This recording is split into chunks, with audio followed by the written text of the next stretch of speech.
चला तर आज आपण बनवतोय चमचमीत मसाले भात। त्यासाठी कुकरमध्ये 2 चमचे तेल टाकून घ्यायचे। त्यामध्ये मोहरी टाकायची। मोहरी छान तडतडली की जिरं टाकायचं।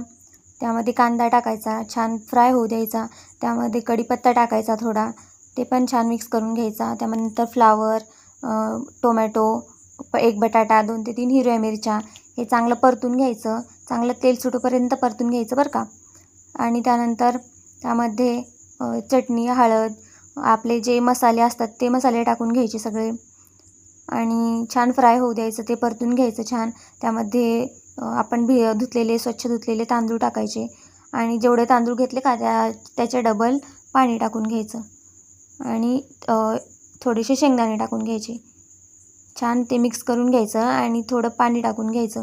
जेवढे तांदूळ असतील त्याच्या दुपटीने पाणी टाकायचं। नंतर थोडीशी कोथिंबीर टाकायची आणि 1 चमचा तूप घालून कुकर लावून घ्यायचं।